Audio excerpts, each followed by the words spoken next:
Right news Chaitanya వ్యక్తుల కార్యక్రమానికి స్వాగతం. ఈనాటి కార్యక్రమంలో పాల్గొనడానికి మనతో ఉన్నవారు తెలుగుదేశం పార్టీ సీనియర్ నాయకులు, ఆ పార్టీ తిరుపతి పార్లమెంట్ ఎస్ఎస్ఎల్ ఉపాధ్యక్షులు సోమిరెడ్డి చంద్రమోహన్ రెడ్డి గారిని తన ఆరాధ్య దైవంగా భావించే పెడకాల కాంతారావు గారు. తెలుగుదేశం పార్టీ అంటే ఎందుకు ఆయనకు అంత ఇష్టమో, ప్రత్యేకించి సోమిరెడ్డి చంద్రమోహన్ రెడ్డి గారు అంటే ఆయనకి ఎందుకు అంత ప్రేమో ఆయన మాటలని విని తెలుసుకుందాం. నమస్తే సార్. నమస్కారం సార్, బాగున్నారా? బాగున్నాం సార్. సార్, ఈ మధ్య కాలంలో ఒక అనారోగ్యం ద్వారా బాగా ఇబ్బందులు పడి మళ్ళీ తిరిగి కోలుకున్నారని చెప్పి తెలిసింది. ఈ నెల ఎలాగా ఉన్నారు సార్? బాగుంది సార్. ట్రీట్మెంట్ బాగా చేస్తున్నాను. బాగానే ఉంది. ఓకే సార్, ఇప్పుడు తెలుగుదేశం పార్టీలో మీ ఎస్సీ నాయకులు జనరల్ గా పార్టీలో అటు ఇటు మారుతూ ఉంటారు సాధారణంగా. మీరు మాత్రం తెలుగుదేశం పార్టీలో అట్టే నిలిచిపో ఉంటారు గల కారణం ఏంటి? మా కారణం ఏంటి సార్, మాది మేము పేద కుటుంబం నుంచి వచ్చిన వాళ్ళమే.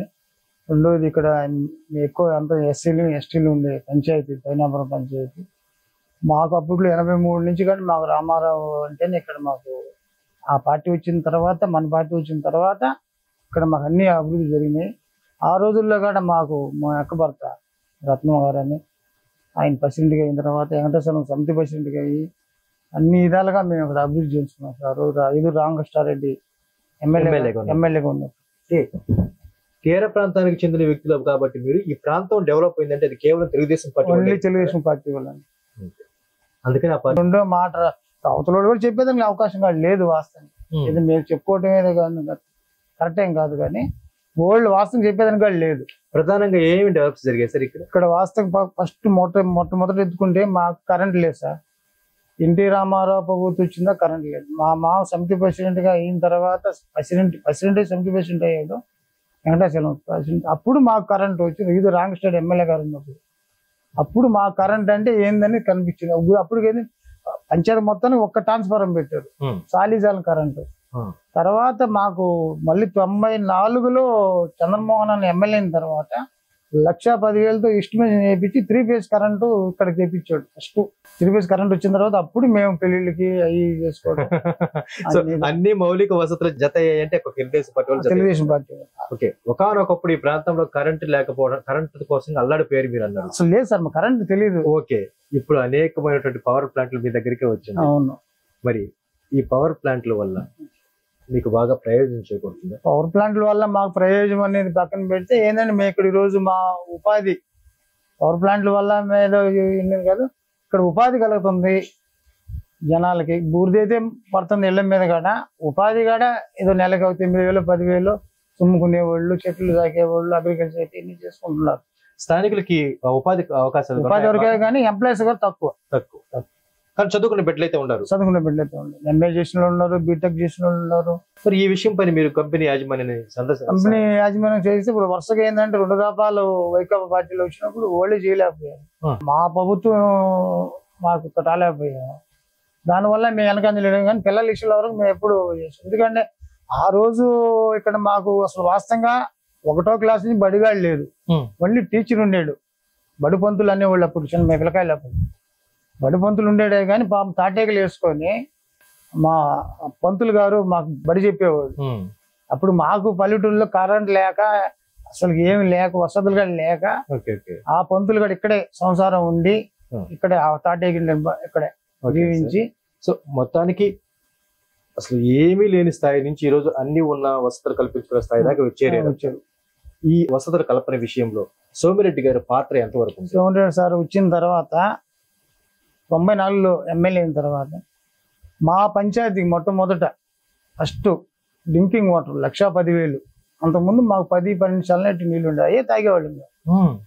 సాల్ట్ వాటర్ స్నానం చేయాలంటే 15-18 ఉండేది సాల్ట్ వాటర్. కాబట్టి అక్కడ ఒక పల్లం దూరం పోయి మోసుకోవచ్చు, దూరం భయం ఉండేది. దాంట్లో నీళ్లు లేడీస్ డెలివరీ అయినప్పుడు అవి తెచ్చుకొని స్నానం చేసి పిల్లలకు పోసేవాళ్ళు తప్ప ఒక 7 సంవత్సరాల పిల్లకాయలకి చల్లనటి నీళ్లే, చల్లనటి ఉప్పు నీళ్ళు. ఇప్పుడు చల్లనటి అనేది, అప్పుడు చల్లనటి అనేది ఉప్పు నీళ్ళు అనేవాళ్ళు. మరి సోమిరెడ్డి గారు రాక వల్ల ఏం మాకు సోమిరెడ్డి చూసిన తర్వాత పైనాపురం పంచాయతీకి మొట్టమొదట 1,10,000తో stream water pipe line, motor director pipe line ఇచ్చాడు. ఆ ఎమ్మెల్యే అయిన 2వ ప్రోగ్రాం అదే పైనాపురం ప్రోగ్రాం పెట్టాం పెద్ద ఆయన్ని. శంకుస్థాపన చేసిపోయాడు. చేసిన నెల రోజుల్లే 1,10,000 వాటర్ స్కీమ్ నడుపుకున్నాం. ఆ బోర్డులుగా ఉండేవి. తర్వాత దేవాలయానికి అడ్డా వచ్చిన తర్వాత సో మొత్తానికి సోమిరెడ్డి చంద్రమోహన్ రెడ్డి గారు ఈ ప్రాంత అభివృద్ధికి ఎనలేని కృషి చేశారంటారు. 100%. ఓకే సార్, ప్రత్యేకించి కాంతారావు గారు మీకు ఎందుకు సోమిరెడ్డి చంద్రమోహన్ రెడ్డి గారు అంటే అంత అభిమానం? సోమిరెడ్డి చంద్రమోహన్ రెడ్డి వర్కరు. నేను ఎంతో నేను సివిల్ వర్క్ లో చేసేవాడిని. నేను 90 నుంచి సివిల్ వర్క్ లోనే ఉన్నా. వర్క్ అనేది మాకు కొద్దిగా అవగాహన ఉంది కాబట్టి చెప్తున్నా. నేను వర్కరు ఫలాన్ని అర్జీ తీసుకోపోయి దానికి ఎంత ఎస్టిమేషన్ ఏపీసీ దగ్గరుండి ఏఈలు డీఈలతో మాట్లాడి ఫోన్ చేసి ల్యాండ్ ఫోన్లు ఉండేది. ల్యాండ్ ఫోన్ ద్వారా డిఈకి ఫోన్ చేసేవాళ్ళు. అలా 100 పైన పనులు చూడండి, ఎస్టిమేషన్ పంపించండి, శాంక్షన్ చేసి పంపిస్తా అని చెప్పి మా కళ్ళ ముందే అన్ని విధాలు చేసేవాళ్ళు. ల్యాండ్ ఫోన్ నుంచి అప్పుడు ఆఫీసులో ఫోన్లు ఉండేవి. ఏఈ డిఈలకి నెల్లూరులో టౌన్ లో ఉండేది. అప్పుడు డిఈలు వాళ్ళకి ఫోన్ చేసేది పంచాయతీ రోజు. మీరు ఒకటే మాట అనేసారు, సోమిరెడ్డి గారి మీద అభిమానానికి కారణం ఒకటే ఆయన వర్కర్ అన్నారు.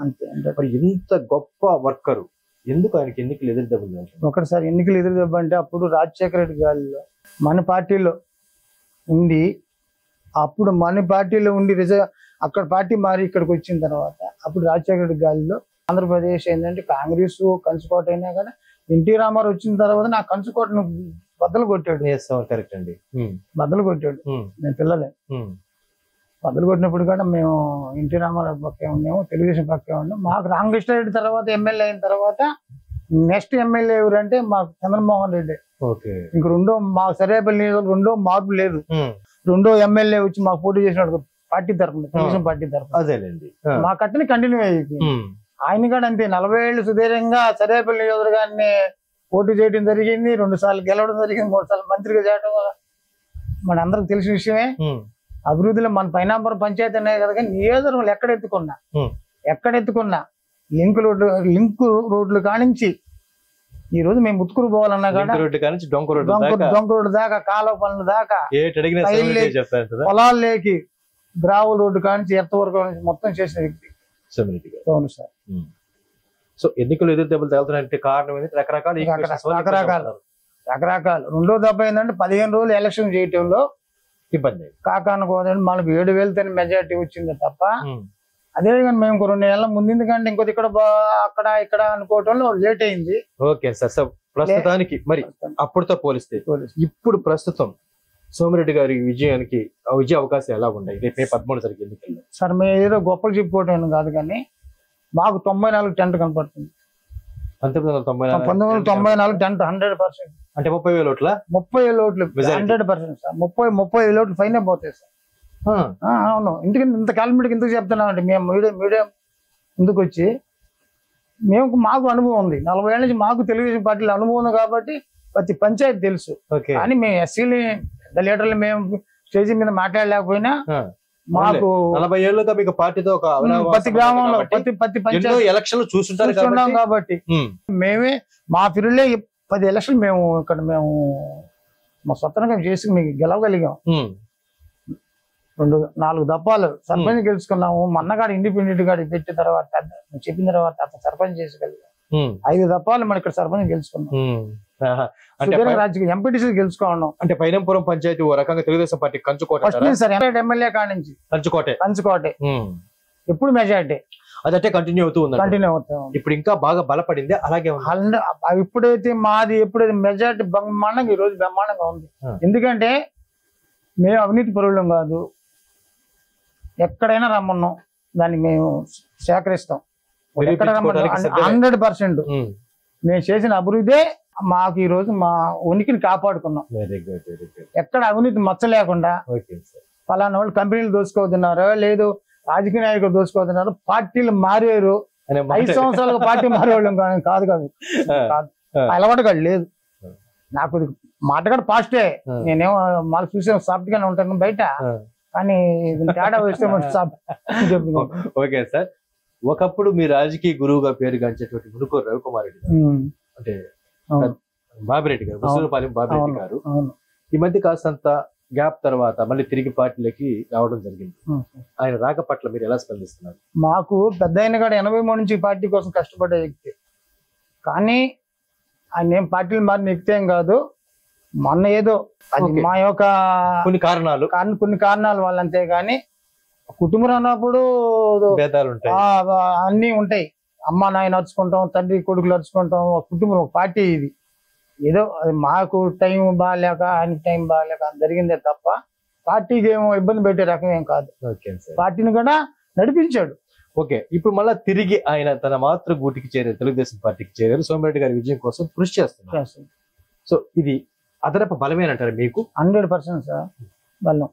ఎందుకంటే ప్రతి ఇంటికి తలుపు తట్టి పాగలిగే అతనికి అది ఉంది. ప్రతి క్యాస్ట్ కార్డు బాబిరెడ్డి గారు. మా ఇంటికి వచ్చేది ఇంకొకరికి తెలియదు, ఇంకొకరికి ఇంటికి పోయేది ఇంకొకరికి తెలియదు. వాస్తవంగా చెప్పకూడదు, ఆయనతో తిరిగిన రాజకీయాలు చెప్తాను. మీ ఇంటికి వచ్చాడు నైట్ ఫలానా ఇంటికి పోతాడని ఇంకొకరికి తెలియదు, ఇంకొకరికి చెప్పడు కూడా. రాజకీయంలో ఆర్తినోడు రాజకీయం చంద్రమోహన్ రెడ్డి సార్కి బాగానే కష్టపడి చేసిన వ్యక్తి. కానీ ఎప్పుడు కూడా మన పార్టీకి నష్టం చేసిన వ్యక్తి ఏం కాదు. కానీ ఈ రోజు మనకు పార్టీ మారాడనేది నాకైతే నా పెట్టుకుని అనలేను కానీ అన్నమాట. అనేది మాది ఒక టైం. మేమంతా కుటుంబం ఒకటి. క్యాస్ట్ క్లియర్ అయినా ఆడికాడికి వచ్చే వాళ్ళు, పార్టీకి వచ్చే వాళ్ళు మా అంతా ఒకే రింగు. ఓకే. సో సార్, మొత్తానికి కాంతారావు గారు, బాబిరెడ్డి గారి రాక వల్ల ముత్తుకూరు మండలంలో అంటే ఒకవైపు బాబిరెడ్డి గారు, మరొకటి రామ్మోహన్ రెడ్డి గారు, ఇంకొక కొంతమంది చేరడం జరిగింది. వీరి రాక ముత్తయ్య గౌడ్ గారు, సింగ్ గౌడ్ గారు అందరూ రావడం జరిగింది. వీరి రాక వల్ల తెలుగుదేశం పార్టీ గ్రాఫ్ ముత్తుకూరు మండలంలో బలంగా పెరిగిందంటారా? బలంగా పెరిగింది సార్. ఎందుకంటే మా ముత్తుకూరు గారు ఈ రోజు రామ్మోహన్ రెడ్డి రావటం కాడ 14,000 ఓట్లు ఉన్నాయి సార్ అక్కడ. ఆయన మొదటి నుంచి కూడా వాళ్ళు 40 ఏళ్ళ నుంచి రాజకీయం కుటుంబమే. వాళ్ళ అన్నగాడు రామకృష్ణారెడ్డి పెద్ద ఆయన, మాజీ ఎమ్మెల్యే. మాకు ఎమ్మెల్యే, తెలుగుదేశం ఎమ్మెల్యే, మొట్టమొదటి ఎమ్మెల్యే అంటే రామకృష్ణారెడ్డి గారు పెద్ద ఆయనే. వీరి రాక వల్ల పార్టీ గ్రాఫ్ బాగా మాకు ఈ రోజు మాకు హ్యాపీగా ఉంది సార్, చాలా హ్యాపీగా ఉంది. ఎందుకంటే రామ్మోహన్ రెడ్డి మనకేమి ఎప్పుడు రోజు కూడా పార్టీకి చెడు చేసిన వ్యక్తి ఏం కాదు. అది ఎక్కడున్నా కూడా కరెక్ట్గానే చేసి దాన్ని మనం గెలుపు కోసమే కష్టపడతాడు. మీ పైనంపురం గ్రామ పంచాయతీ లాగే మీ ముత్తుకూరు మండలం కూడా తెలుగుదేశం పార్టీకి కంచుకోవటం మండలం. 2019 ఎన్నికల్లో కాస్తంత ఆ పట్టు సడరింది. మళ్ళీ ఇప్పుడు 2024 ఎన్నికల్లో బాగా బలపడి 2019లో అది మా అవతోక వల్ల చేజారింది. మరి 2024 ఎన్నికల్లో ఫుల్ బాగా బలంగా ఉన్నారా? మాకు ఎప్పుడు బలమే సార్, 80 నుంచి బలమే సార్. మొన్ననే మాకు చేయి దాటింది.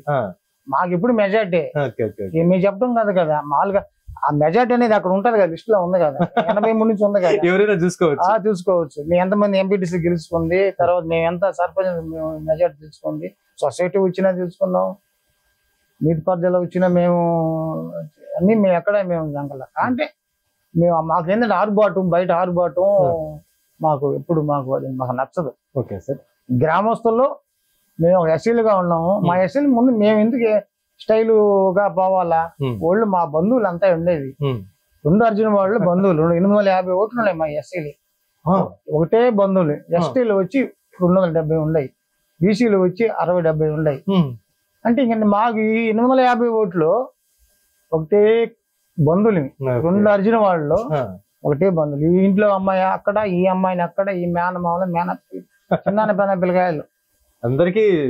కానీ పంచాయతీ అనేది 2 పార్టీలు ఎక్కడైనా ఉంటాయి, కానీ మేజర్ గ్రూప్ మాత్రం తెలుగుదేశం పార్టీలో ఉందంట. Okay okay sir. సార్, మీరు దళిత నాయకులుగా తిరుపతి పార్లమెంట్ ఎస్ఎస్ఎల్ ఉపాధ్యక్షులుగా పనిచేస్తూ ఉన్నారు. ఇంతకీ ఎస్సీల అభ్యున్నతి అంటే ఎస్సీల అభివృద్ధి కొరకు ఏ పార్టీ బాగా పనిచేస్తుంది? సార్, ఎస్సీల అభివృద్ధి కొరకు నేను చెప్తున్నా కదా సార్, చెప్తున్నా కదా. ఆ రోజుల్లో మాకు ఈ ఎన్టీ రామారావు లేకుండా ఈ మల్లాలు, ఈ పంచాయతీలు వచ్చిన తర్వాత మాకు 83 నుంచే కదా మా పంచాయతీ మేము సర్పంచ్గా అయింది. అంతకుముందు ముసరాపాలెం, పైనాంపురం ఒక రేవుని అక్కడ పెద్ద మా తాత ఉండేది. ఇವರು మన బాబురెడ్డి వాళ్ళ పెదనాయన,